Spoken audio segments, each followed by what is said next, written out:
Hey, what's going on, NBC Church family and social media world? Good to be with you today. I'm here with a couple of friends of mine, Pastor Bob Erbig and Johnny Graves. Good to be with you, gentlemen. How are you doing on this blustery Monday afternoon here in November? I turned the heat on in my office, and I left it on for a bit, and then when I came back, it was too hot. So I actually have my t-shirt on now because it was blustery outside, and then it got balmy inside. So I'm feeling a bit schizophrenic in terms of the temperature. It's warmer than yesterday. That's another way of looking at it. There you go. There you go. All right. Hey, this is going to be a great video. We're going to share with you some upcoming events, some really interesting and engaging and exciting things that are happening like right now at NBC this past week and then this coming Sunday. We're also going to talk a little bit about stuff regarding our vision of NBC and what's coming up soon in the near future. And then we talked about the final sermon in the life of David yesterday. So we want to debrief about that, discuss, and then talk about our overall observations about 1st and 2nd Samuel and what we've learned today. So without further ado, let's dive right in. Johnny Graves, what is going on in the NBC youth ministry? How are we keeping you busy these days? What are you up to? Always staying busy, stuff to do.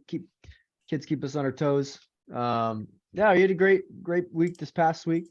Yesterday we wrapped up our 1st and 2nd Samuel as well, as we've been going along with the sermons. So we kind of wrapped it up with David's death, Solomon's beginning of his reign. So it was good kind of closing that whole Old Testament couple of books. Going through that was great. And then Wednesday we had our first ever Friendsgiving with all of our students. We had over 50 students come out. It was incredible. We had to literally pull more chairs up and add to the table we had set up in the great room. We had one massive long table and it got a little bit bigger. People were shoulder to shoulder with each other. So it was a great event, a lot of food, a big turkey was made. A lot of friends were invited, and it was just a great event to spend together before the Thanksgiving this week. Awesome. Very cool. Well, thanks for your ministry and investment in our youth and young adults here, Johnny. And hey, Bob, what's coming up this season of NBC? I know we got a couple exciting things on the horizon. Can you highlight one or two of those for us? I'll try. I was thinking about that large table with all those kids around it. That's really creative. That's some good work there.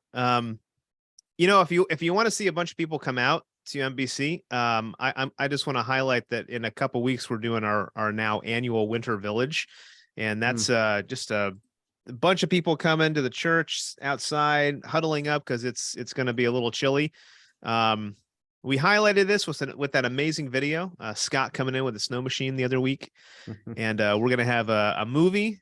They've found an Oscar-winning movie that we actually tried to get last year, right, Dave? And we couldn't get the rights to it. I've been waiting with bated breath for this moment, and it's about to happen. It's about to go down. This movie is going to blow your mind. So if you want to see the best Winter Village video ever at the event, you got to come out for that. We're going to have a coffee house downstairs with some music. We're going to have the photo booth with the snow. We're going to have, tree lighting, carolers, fire pits.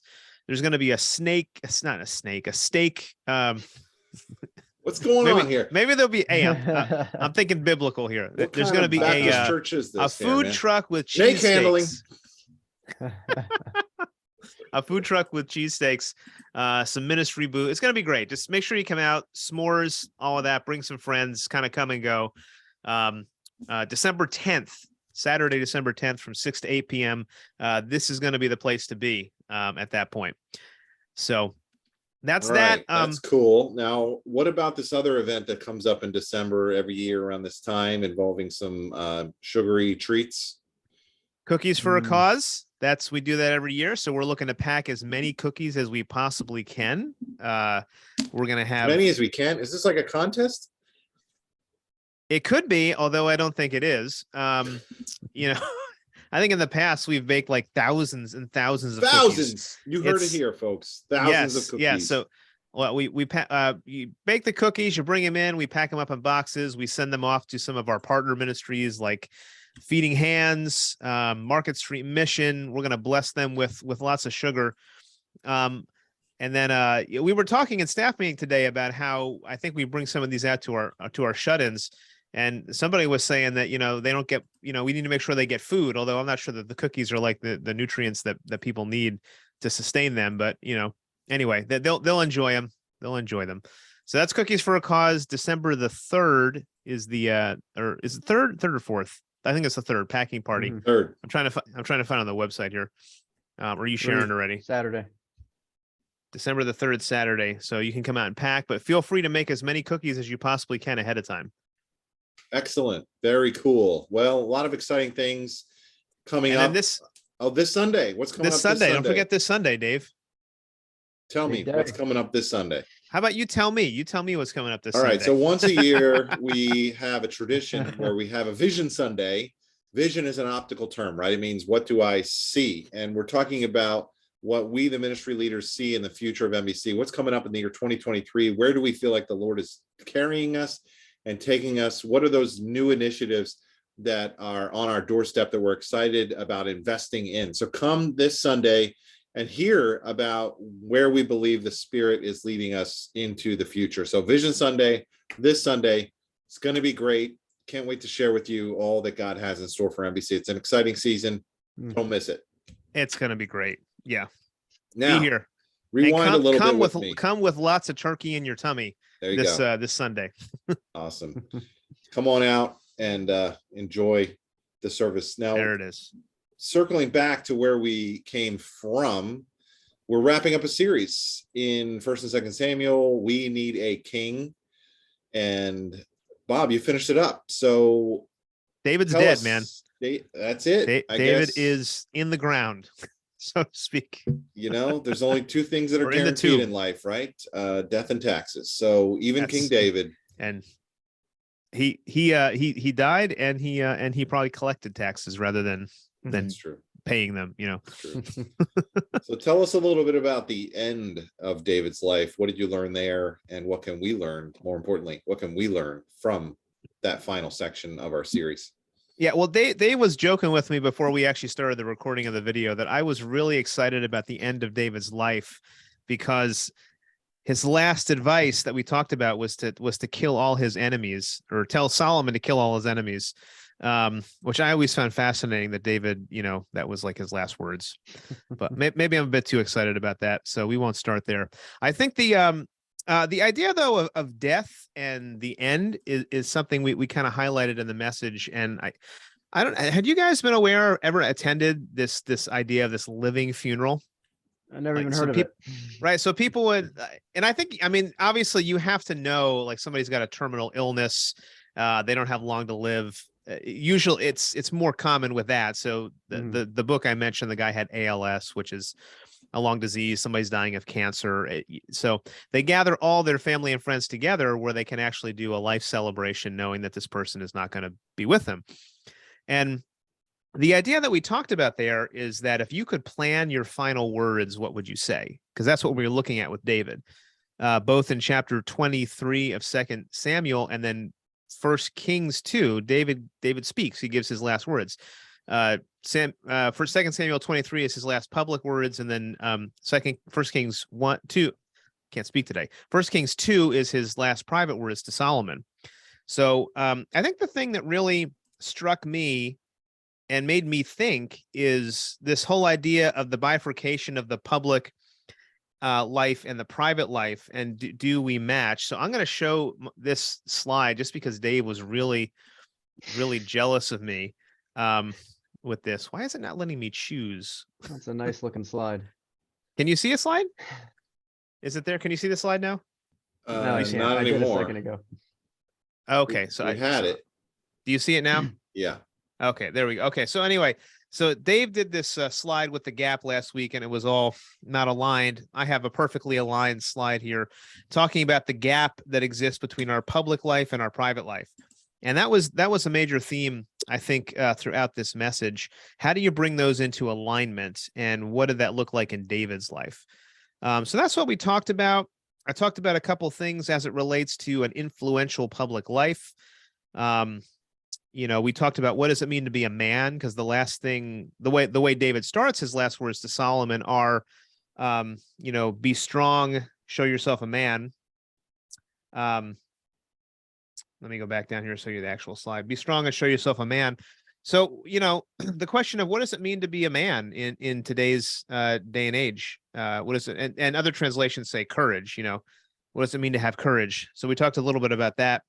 And then we talked about the final word, where ultimately the final word that we can cling to in finding our identity and our purpose and our hope is Christ on the cross. That's the final word that, as Hebrews says, speaks a better word than the blood of Abel. It speaks over us and shows us really our need for a king. So to wrap it up, we asked the question, do you really believe, you've been listening to this, do you believe that you need a king? And that's something I think we all have to wrestle with daily. So that's the highlights. That's the overview of the sermon. I don't know. What did you guys think? What questions did you have? Anything that struck you in the topics that we covered? Yeah, I mean, there was so much there, thinking about this gap that I think exists to some degree in all of us, right? I don't think any of us don't have any size gap, but the idea is to shrink it. Shrink it, right? Yes. Shrinking the gap as much as we can. I need a shirt, dude. I need a shirt that says that. Shrink the gap. Yes. I need a gap shrinker. Maybe you can make that, Dave, and you can patent it. Yeah. I think about social media and the public curation issue, and how much of our lives have changed just in the last 15 years by having so much of our lives be like in public and before an audience. Even simple things like cooking dinner or just doing something nice. So I mean, I didn't grow up with this, but I wonder, like, kids today, middle school, high school students who have this all the time, is this what we're thinking even before we make any decision? Like, should I do this? Is this something that will be good on my social media? Should I do this gesture or this good deed for the like, not like after the fact, like this might get me some likes and traffic and comments. Like, should I do this thing for the sake of being able to post it? And that's such a weird world that we live in. So I think this temptation to focus on our public persona is now maybe more exacerbated than ever. I certainly feel it. And I'm sure that many of our folks do too. I don't know, Johnny, you work with youth. Do you feel like that's especially poignant with this younger generation, that everything's thought of in terms of what this is going to feel like in public? Yeah. I've even seen that evolve too, like from 10 years ago, people used to post whatever, and they didn't really care as much when they were younger. And then as they got older and ready for college and work, they would go clean up everything. Let me erase these photos, erase these posts that I said this and that. But now people aren't even doing it, so back then people used to do it and then clean it up. Now it's like, all right, every post I think I have to think about and really make sure it's sharp. And you also see just the kids are willing to put out things that are short term but nothing long term. So you see the social media, different ways you post things can just be up there for a day and then they go away forever. That is way more popular with kids than a post that's there forever. So I think it shows just the kind of like what you said, like that curation is, I need this, anything long-term profile looking needs to be sharp and clean. But if it's just something short and something that they only see for a few hours, I can make it a little messier, a little crazier. So yeah, you definitely see that care. And I read this whole book.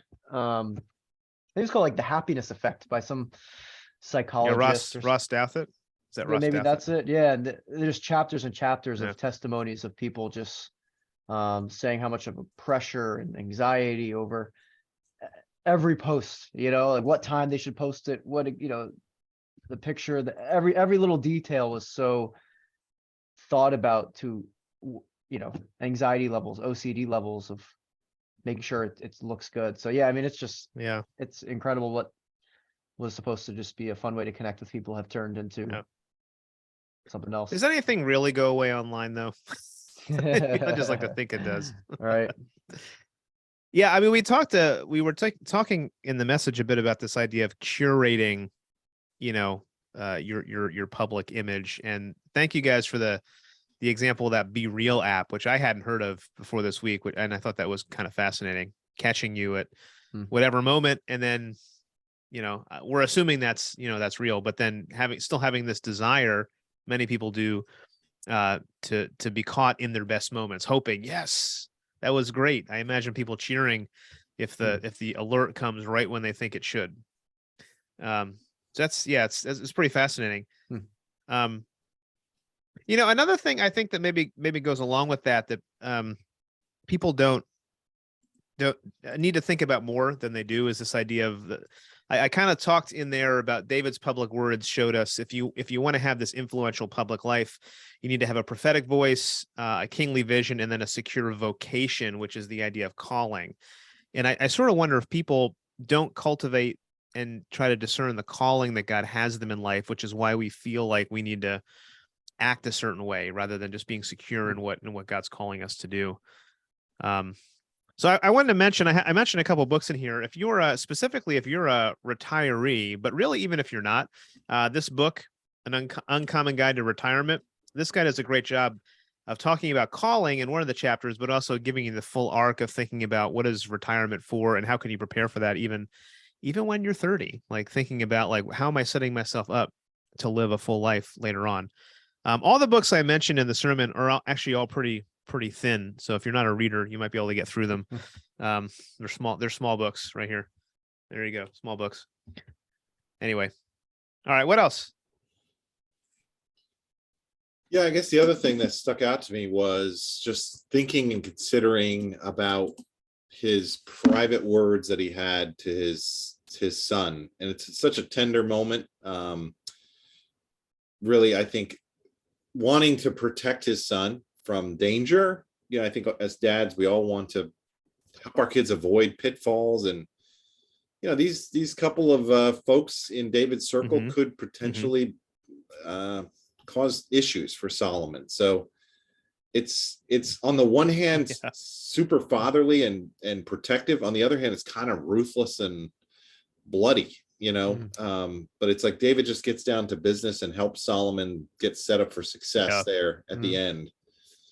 But it's an interesting thing to think from David's perspective, looking all the way back and trying to set up his son for success, knowing all of his successes and all of his failures and trying to help his son like get it right. Yeah.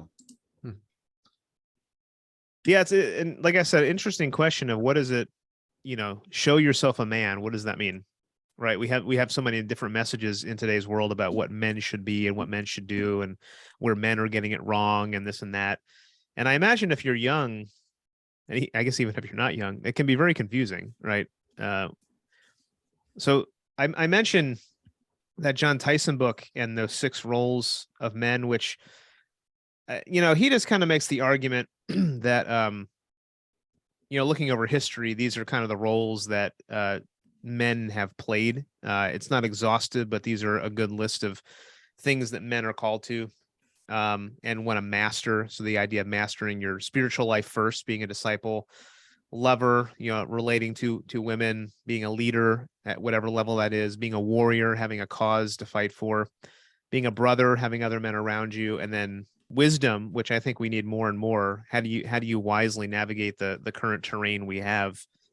And he goes through a lot of different chapters in the book of thinking through what can a practical way of imparting these things to my sons look like. And that made me think a lot about the words that David's offering to Solomon, which I'm certain weren't exhaustive of all the things he taught him. But I found those helpful in thinking about how do we shape, how do we shape young men nowadays? I had this quote here, and I think this kind of captures it in terms of like the cultural, like we talked a bit in the message about there's a secular view of manhood and there's a scriptural view of manhood. And, he captures the cultural messages pretty well in this quote here. Our culture is telling us life should be easy, that you're important, or maybe he should say you're more important you think you're super important, but in reality, you're only a part of the grand story. Your life is about you. You should try to control everything. You can live forever. Right? That's what the world says. But really, there's some shifts that need to happen in young men as they grow up, and you're realizing that life is hard. Like, we're called to do hard things. Ultimately, we're not important. Like, we're just we're a part of the story, but the story is not ultimately about us. We should, men in particular, I think, really try to control everything. Like, we really try to have everything, under control, and we know what's coming next. And then we think, and then, so the shift is to think you can't control everything, which I know for me is really hard. And then the reality is you're going to die one day. So it presses against these cultural messages that are out there. And I love the way he says down here, because we're focusing so much on this self-fulfillment idea.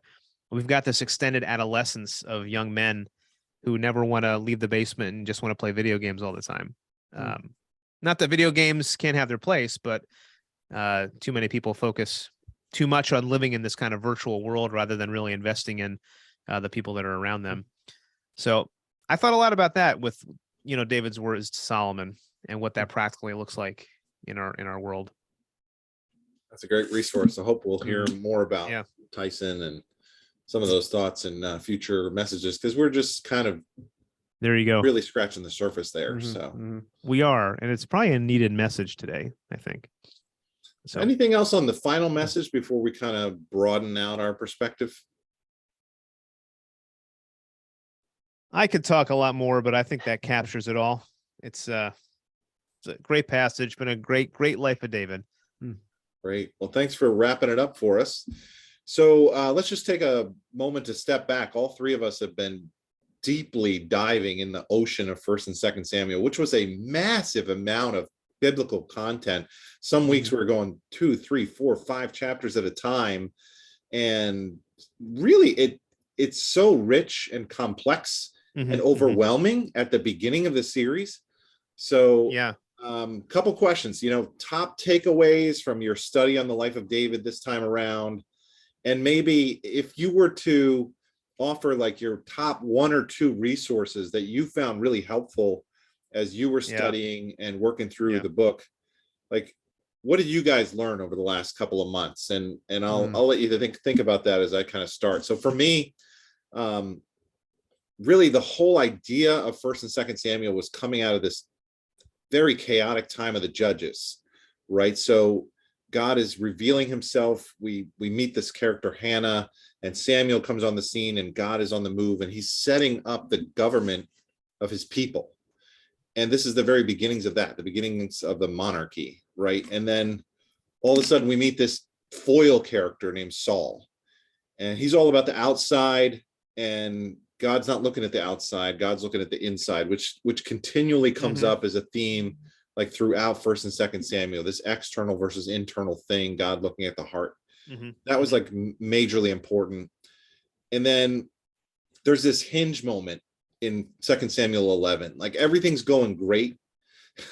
And David's like nailing it. He's killing it. He's defeating all God's enemies. He's ruling with righteousness. And then there's this moment of private failure with Bathsheba, and everything turns on that moment of failure, and his life begins to disintegrate, deteriorate, and fall apart totally for the rest of 2nd Samuel. And then you have kind of this epilogue that's like another song. We started with Hannah's song. Now we're going to end with David's psalm as like a bookend to these 2 books, and just kind of wrapping up the loose ends, David's mighty men and some other details. But it's really like the arc of a tragedy, right? So God is choosing his leader. He's setting up his government.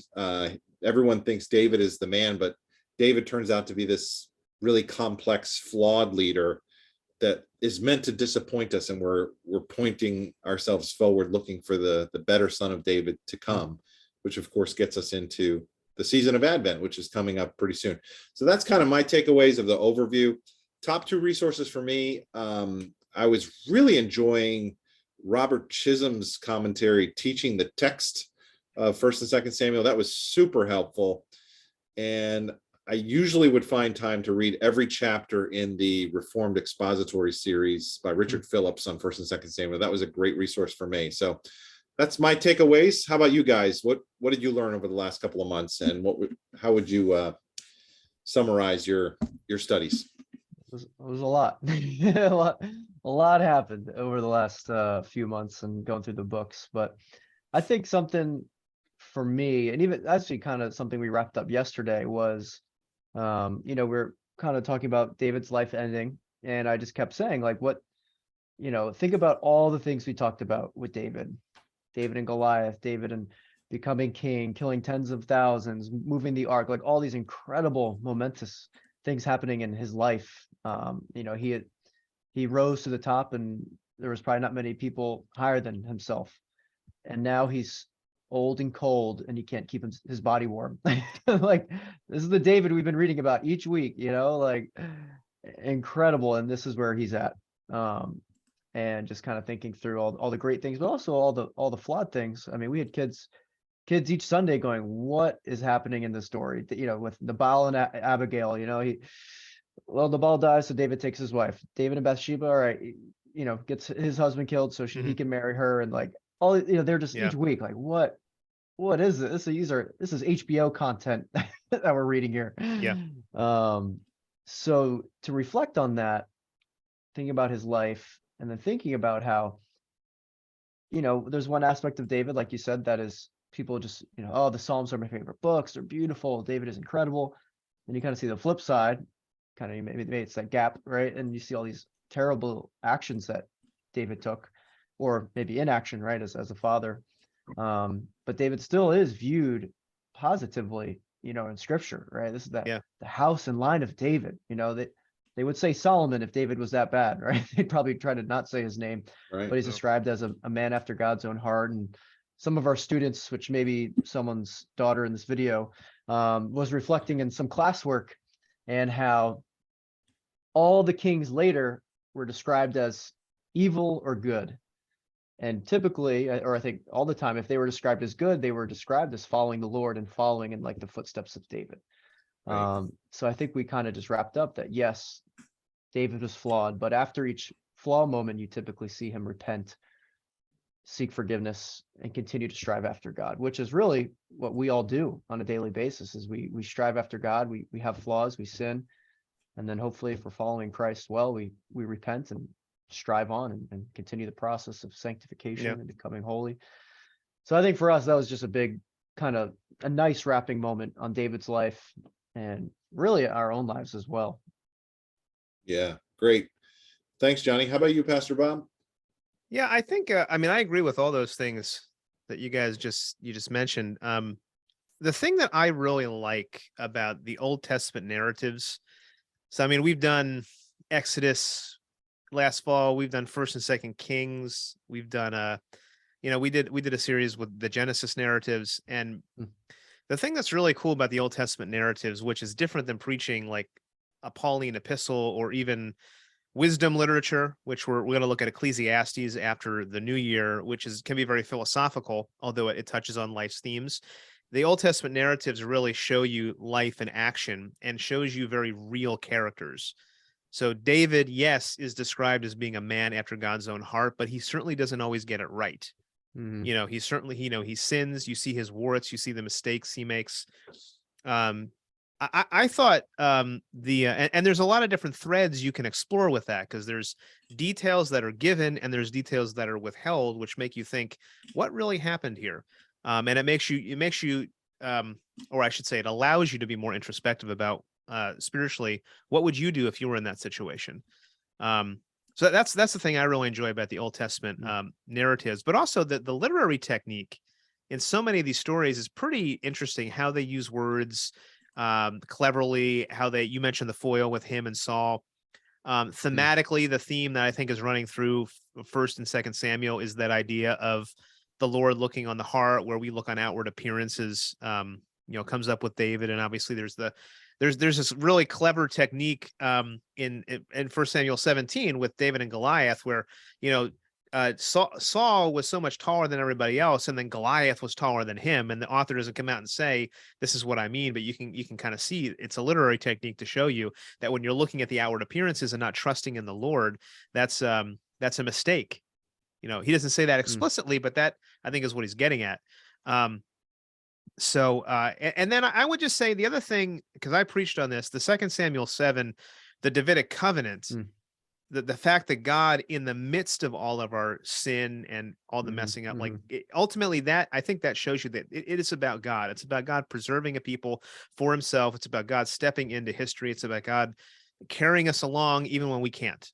And so you see that Mhm. over and over again, which is partly why I think David is reflecting at the end of his life again, however many years it is later, about that promise that God made to him. God, look at everything I did, and yet still you promise if we follow you. And in reality, even if they didn't follow him, God will preserve that line.